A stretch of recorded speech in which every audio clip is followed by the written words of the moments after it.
Hi guys, I'm Nikhil Chawla and this is the new Ford Ecosport, the 2017 edition. And we are in Goa right now. We'll be testing both the diesel and the petrol automatic variant.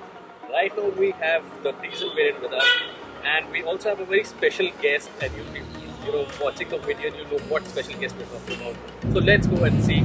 So guys, as I promised, I have Rohit Khurana, the founder of Car Blog India, the leading car blog in India. So he is driving the new Ford Ecosport right now. So he'll tell you more about the car, which variant he's driving and what is he liking, what is he enjoying about the car, what he wants it to be a better in terms of what could have been better. I mean, he's just started driving, so let's see what he has to say about it. To start with, we are driving the diesel motor. This is the 1.5 liter diesel engine variant, and this one is mated to the 5-speed manual transmission, just like the previous one. The initial feel is that it does feel like typical SUV, higher stance, stiffer suspension, good ground clearance, confidence to go over bad roads. Yeah. We have not still hit empty stretch of road, so we are still in city stop and go traffic. One thing which I appreciate about this engine is that even in higher gears we are going very low RPM, so I'm not downshifting as much, but the engine is able to pull right between the 1000 to 2000 RPM mark. It's quite a wide band, and the car is not showing any drama. Although when you need a surge or you need to overtake, you may have to downshift a little, because below 1500 RPM the torque is a bit lacking, but I don't have any complaints, because below 1500 RPM I don't think there is any car which can give you enough torque to overtake. Yeah. So initial impressions are that I'm happy. I'll let you know more once I hit an empty stretch and test it out at slightly higher speeds. And in terms of in terms of tech, what do you think? I mean, it's loaded with gadgetry and gizmos and technology inside it. So what are you liking about it? I mean, the central console, the 8-inch infotainment that they have provided. I wasn't sure that's gonna be really useful or not, but after driving for like half an hour, it's like very short span of time, and I'm suddenly feeling the benefit of it. It's high enough, so it looks a bit awkward, but the benefit is that you just have to glance at it and you don't need to get your sight off the road. So it's much safer compared to conventional systems which are lower on the dashboard. A higher positioning definitely helps. It's not too high to obstruct your view of the road, so it's placed just right. And with the Android Auto and Apple CarPlay, I have this map going on here, which is very convenient to see. Plus I have all the infotainment controls on the steering wheel, so I don't need to take my hands off the wheel to change the channels or increase or decrease the volume. And navigation is here in case there is a phone call. I can take it using the Android Auto. So it's a very convenient thing. And also one more thing, the multi-information display that they have provided in the instrument console is also with very good visibility, multifunction. It's showing me the average fuel economy, instantaneous fuel economy, auto and trip, and all these controls are on the left hand side of the steering wheel. I don't need to push any buttons for that. I can conveniently control it from here, and it is sort of a layered design this time, which I kind of like. It looks inspired from the material design of the Android OS. It's very minimalistic and yet very attractive. There is nothing flashy about it, but at the same time it's subtle sophistication, which I appreciate about it. And I also feel these gauges are a little retro feel because of the being upside down and the fuel being shown upside down gives you a retro feel of the vehicles, which might inspired from the classic Ford vehicles we've seen in the past. And also you're very right about the legibility of the screen, because even in bright sunlight I can read it from here also. The angle is also looks like e-ink or Kindle sort of display technology. So I mean, from this angle also I can read it very clearly, which is a great thing. I mean, especially when you're driving in sun, or I don't know what happens at the night, but right now it's very clear and everything. And the audio system is also quite loud and clear. The sound does not crackle. The feel of the audio is good.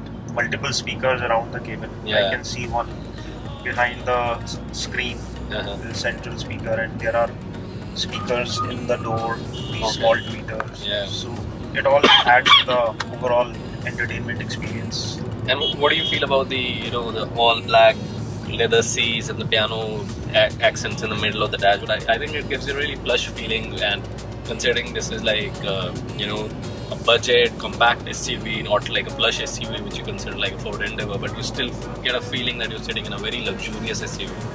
What do you think about that? A few things that I observed in like instantaneously is that there are mix of materials being used. Yeah. For example, on driver side door, I can observe that there is mix of 2 or 3 different finishes. So you have some accent of silver here. Yeah. And this side, which also acts as armrest, I would not suggest you put your arm here because then you would be too relaxed to drive. Yeah. But if say you are at a traffic signal and put your arm here, it's very soft and comfy. This is more like a cushiony material. Yeah. So attention to detail is incredible, and the material choice, Ford has not cut corners to cut the cost. They have provided good quality materials. Yeah. And I appreciate that.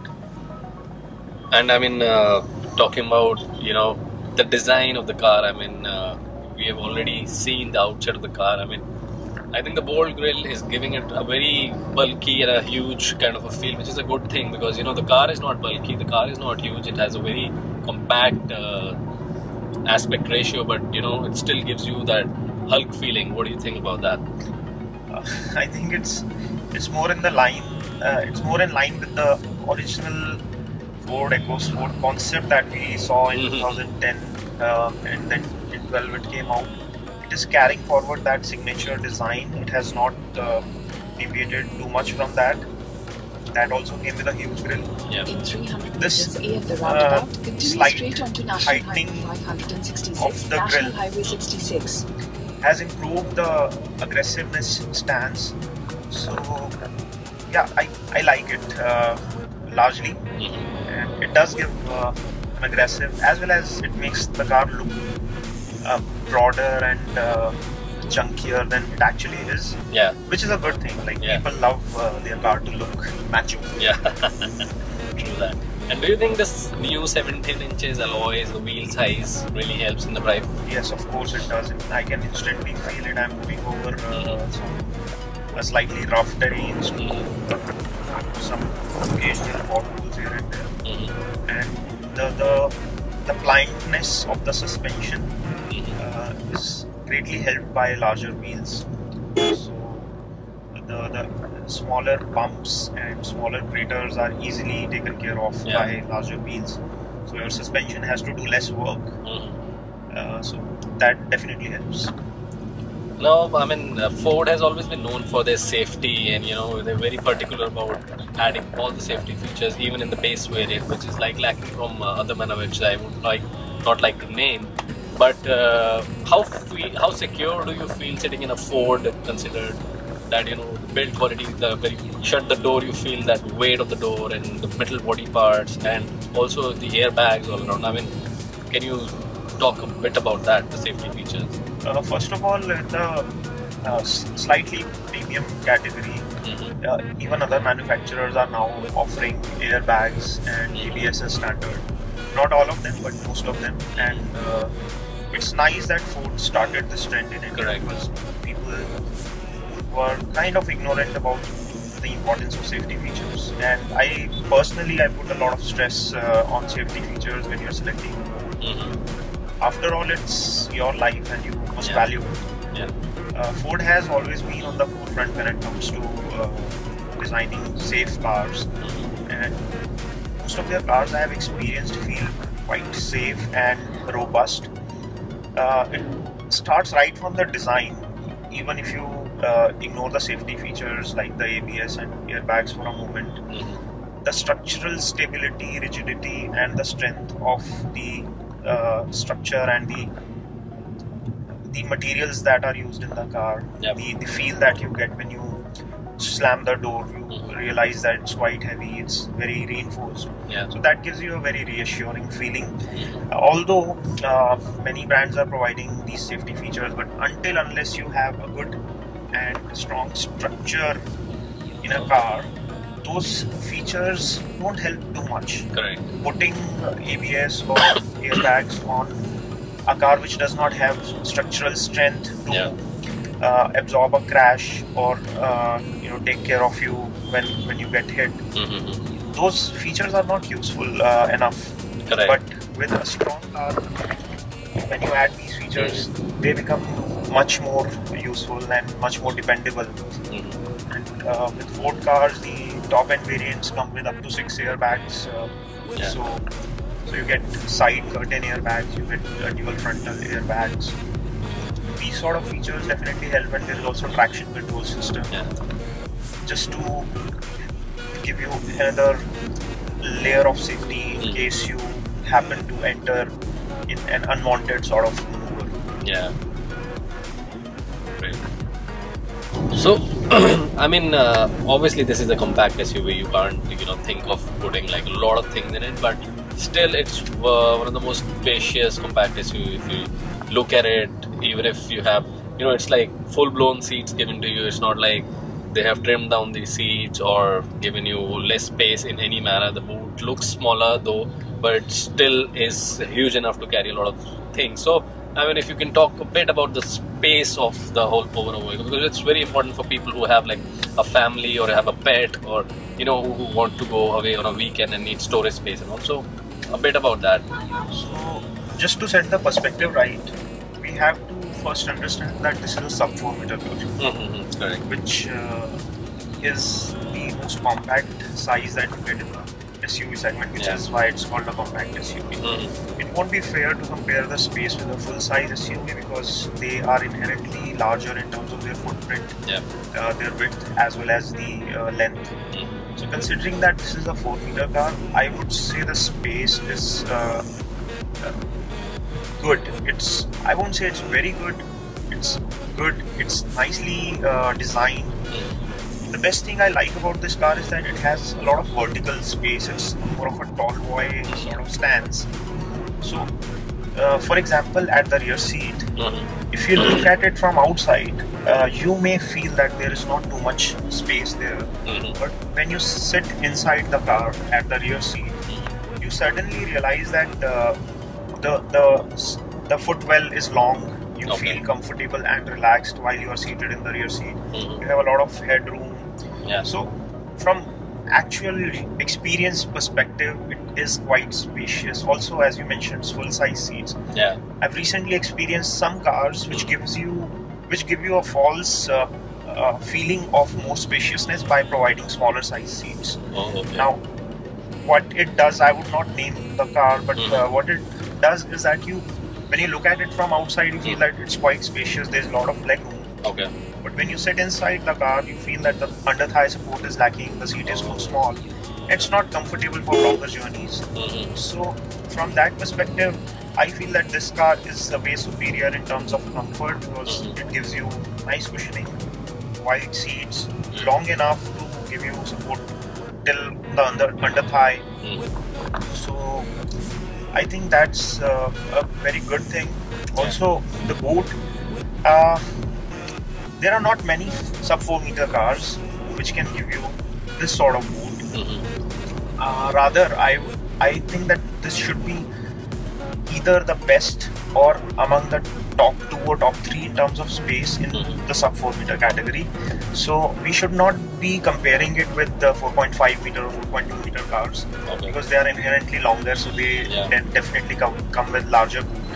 But if you look at sub 4 meters cars and then you compare the boot space, this is definitely impressive. And I think with all the seats down, it gives you a lot of space because, as we were going through the presentation yesterday, they were mentioning that the complete thing is down. I mean, it's like a whole bed for you over there. Yes, of course.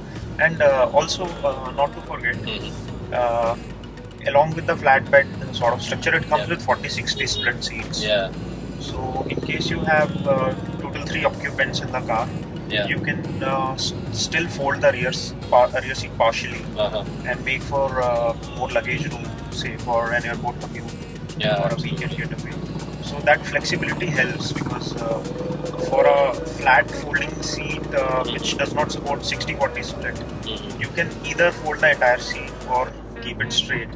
But here you have option of folding either the 40% or the 60% and get more luggage space without compromising on the rear. At least one rear seat can be used. Okay. That's interesting. And what do you feel about, the international variant didn't get the spare wheel on the boot? So do you think it adds to the look of the car, or it's just, it looks better without it or with it? I mean, what's your opinion on that? I think it's more about the taste of the buyers, and it's subjective. Some people like certain things, some people don't like. So in India, people appreciate this design, Correct. which is why Ford has continued with it. And it is based on customer feedback. Yeah. They like the look of rear wheel mounted. If you don't like it, you can definitely remove it. But if you ask me personally, I like it. Yeah, same here. I think it gives you an SUV feel, because normal cars won't have that spare wheel on their Yes. boot. So it gives you an SUV feel, and that's the great thing about it. Yes. In fact, I've seen people modify their regular cars and put a I've spare seen wheel that. Yeah, just that's for right. that extra sporty appeal.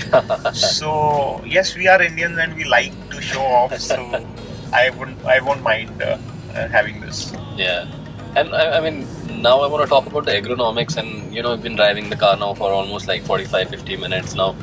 How has you been feeling? I mean, with the steering wheel or the gear shift, are you rested enough, or is it comfortable position? I mean, obviously you can adjust it up and down and telescope and whatever, but while you're driving right now, the gear shift or the steering wheel, what kind of ergonomic feel are you getting? I think the ergonomics of this car are very well sorted. First thing that I like is that seat is wide enough for a person who is slightly heavier than usual. And these are bucket seats, so the side support is quite good. The lower back support is also impressive. Plus, in terms of driving comfort and posture, the driver seat on the top end variant, or the variant that we are driving, is height adjustable. The steering is also adjustable, so you get a lot of flexibility to design your comfort your way. There's also armrest, although I prefer to keep both hands on the wheel. But if you are driving on a highway where you don't need to use the steering a lot, you can relax a bit, or on the traffic signals. I would suggest to keep both hands on the wheels, because it's the safest way to drive. We've been talking for almost 20 minutes now. I don't know if people would even want to watch that long video.